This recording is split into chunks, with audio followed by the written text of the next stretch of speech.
It wasn't until I was on the court one day that I started feeling my heart defect. I was starting to get out of breath. I felt lightheaded. I collapsed and totally passed out.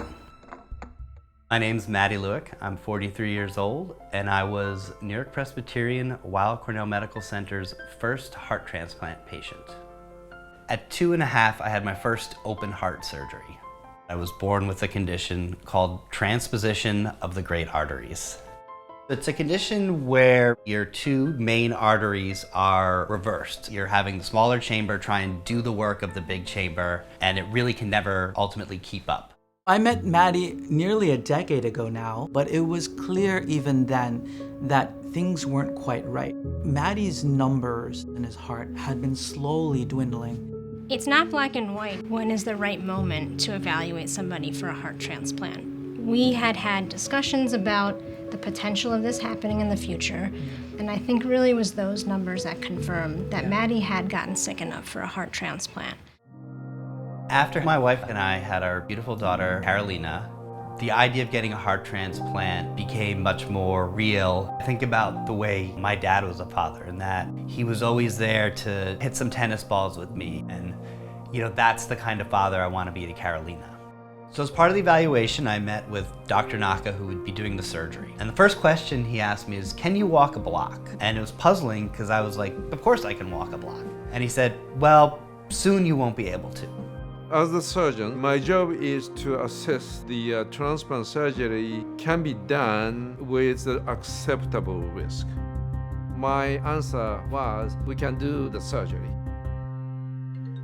I got the call, and when I saw it was my doctors calling, I knew it was because they had found a heart for me. Here we go, February 1st.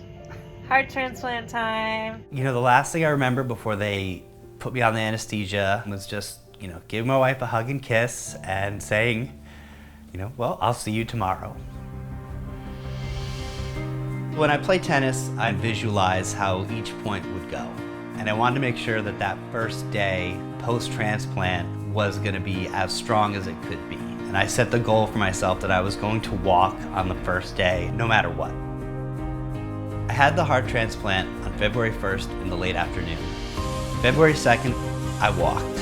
About 14 hours after the end of the surgery. Maddie really did get out of that bed and walk the next day after his transplant. It was so surprising. This is first time seeing a patient after transplant within 24 hours walking on the hallway. In my life, I have never seen like that.